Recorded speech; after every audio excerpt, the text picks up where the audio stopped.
Parole prophétique biblique concernant la maladie, le Covid-19. Message 2 du 3 avril 2020. Les paroles prophétiques montrent que la colère de Dieu est l'origine profonde de cette maladie, de cette crise sanitaire mondiale. Cette maladie mondiale est une arme satanique, diabolique, pour faire le mal dans le monde entier par méchanceté. La méchanceté, cette méchanceté se manifeste, se caractérise par la cupidité, par des visées expansionnistes, par l'égoïsme. La cupidité, l'amour de l'argent est une racine de tous les maux. Cette maladie est une arme satanique forgée contre le peuple de Dieu, mais qui sera sans effet selon le Seigneur dans Ésaïe chapitre 54, le verset 17. Dieu dit que toute arme forgée contre vous sera sans effet. Les enfants de Dieu, les élus de Dieu, ceux qui aiment le Seigneur, doivent savoir que cette arme ne peut pas avoir de feu s'ils abordent bien les choses selon le Seigneur. Le Covid-19 provient de la colère de Dieu. C'est l'origine profonde. Parce que Dieu laisse le tentateur, Satan, agir. Dieu ne tente personne, mais il induit les hommes en tentation. Pourquoi? À cause de l'impiété des hommes, à cause de l'injustice des hommes. Quand on lit Romains chapitre 1, le verset 18, Dieu dit que sa colère se révèle du ciel contre toute impiété et toute injustice des hommes qui retiennent injustement la vérité captive. Quand vous regardez bien, de plus en plus l'idolâtrie est en train de prendre place dans la vie des hommes. La méchanceté excessive est manifeste. La richesse des vaines gloires et la perversité s'accentuent. On regarde les hommes qui font des choses abominables entre eux, hommes avec hommes, parlant d'intimité, femmes avec femmes. Et tout cela, et il y a la puissance de l'argent qui tente de couvrir ces choses. Le Covid-19 est une manifestation de la colère de Dieu pour éprouver les habitants de la terre et pour juger les peuples. Quand on lit Apocalypse chapitre 3, le verset 10, le Seigneur a dit à l'ange de l'église de Philadelphie, parce que tu as gardé la parole de la persévérance en moi, je te garderai aussi à l'heure de la tentation qui va venir sur le monde entier pour éprouver les habitants de la terre. Dieu est en train de laisser venir la tentation de plus en plus. Et sa colère se manifeste par différents événements, des fléaux qui sont décrits dans le livre de la prophétie, qui est la Bible. Dieu, le Covid-19 est une des manifestations de la colère de Dieu pour juger le peuple. Lisons le psaume 75, le verset 3 à 4. Le psaume 75, le verset 3 à 4. Dieu dit, autant que j'aurai fixé, je jugerai avec droiture. La terre tremble avec tous ceux qui l'habitent. Moi, j'affermis ses colonnes.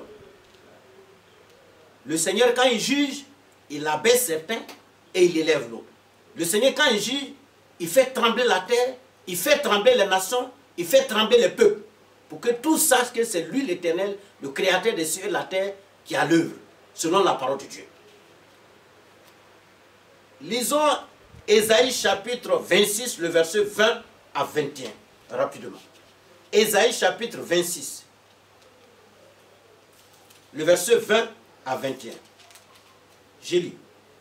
Dieu dit, va, mon peuple, entre dans ta chambre et ferme la porte derrière toi.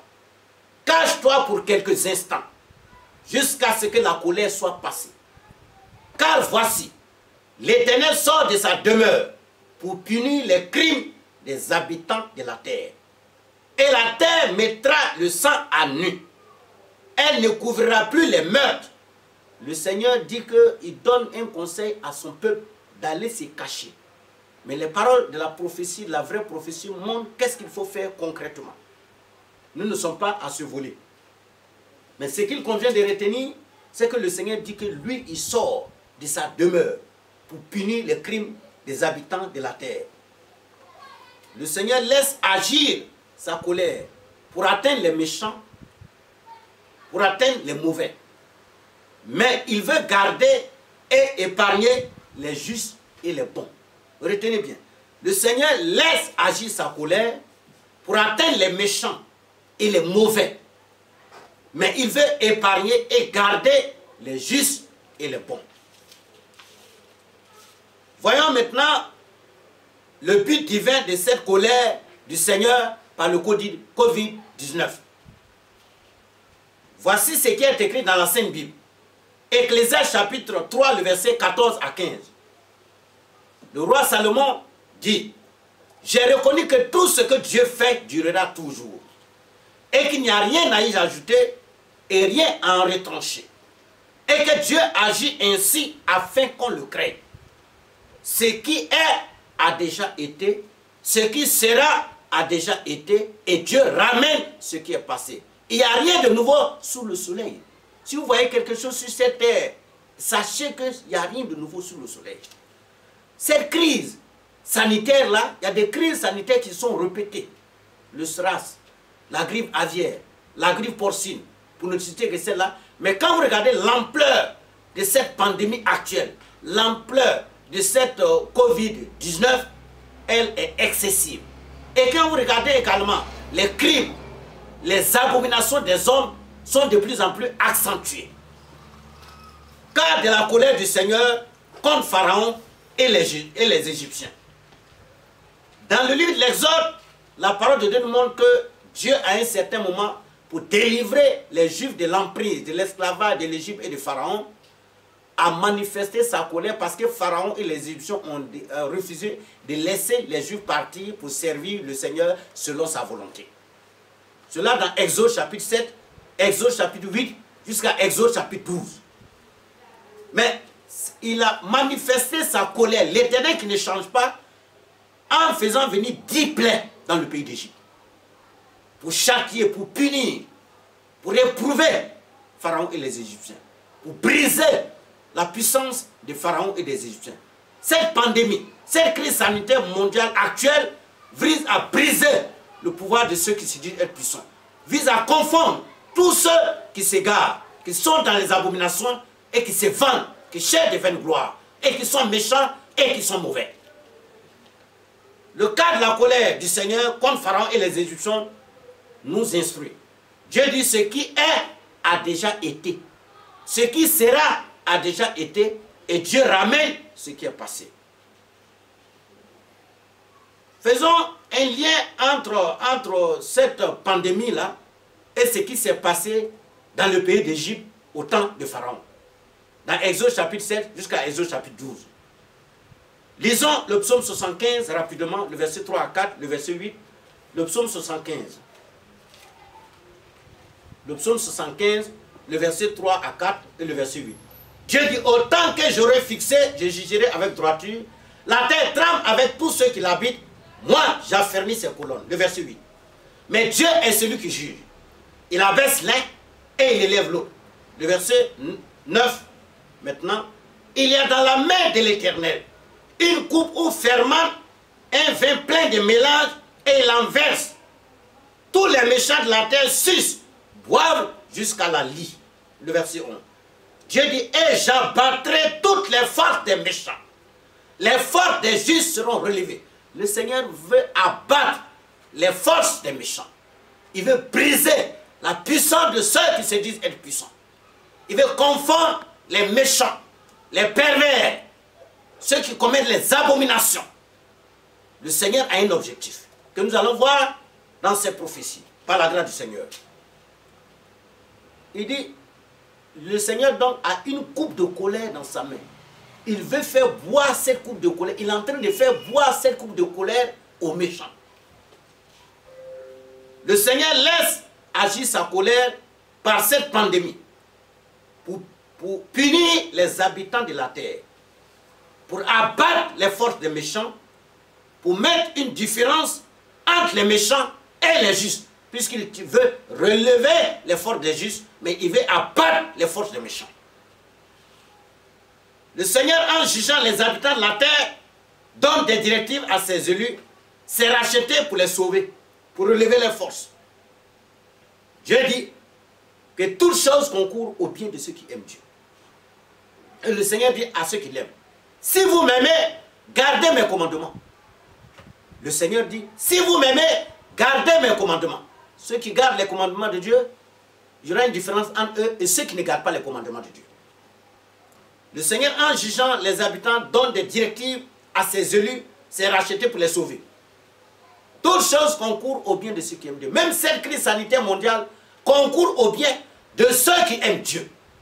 Il faut réfléchir beaucoup sur ces choses pour trouver plus de bonheur. Bien que cette crise sanitaire indispose, elle affecte.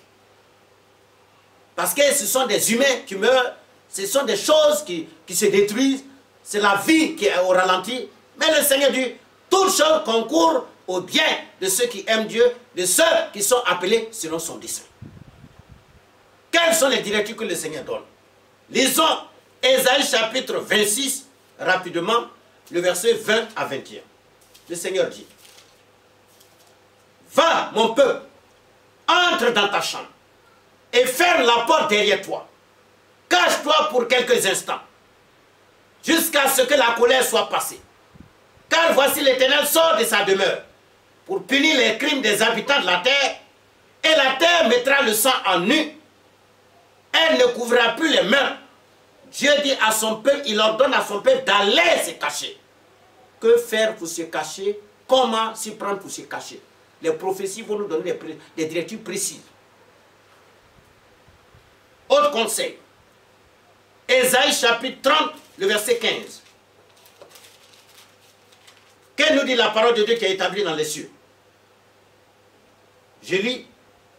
Car ainsi a parlé le Seigneur l'Éternel, le Saint d'Israël. C'est dans la tranquillité et le repos que sera votre salut. C'est dans le calme et la confiance que sera votre force. Mais vous ne l'avez pas voulu. Dieu dit, bien que cette crise-là affecte, bien que cette crise fait peur, il y a la détresse, il y a l'angoisse, et il y a des inquiétudes, des préoccupations diverses. Malgré cela, Dieu dit à son peuple que c'est dans la tranquillité et le repos que sera votre salut. C'est dans le calme et la confiance que sera votre force. C'est-à-dire que face dans ces moments de détresse, ces moments difficiles, Dieu veut que son peuple soit dans la tranquillité. Dieu veut que son peuple soit dans le repos. C'est l'un des signes des saluts.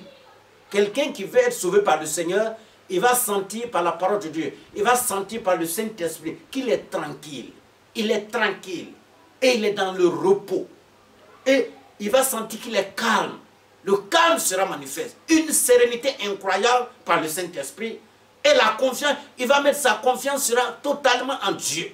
Tous ceux qui mettent leur confiance en des idoles, tous ceux qui mettent leur confiance en de l'argent, tous ceux qui mettent leur confiance dans des pouvoirs quelconques, des pouvoirs politiques, des pouvoirs sataniques, ils seront tous confus.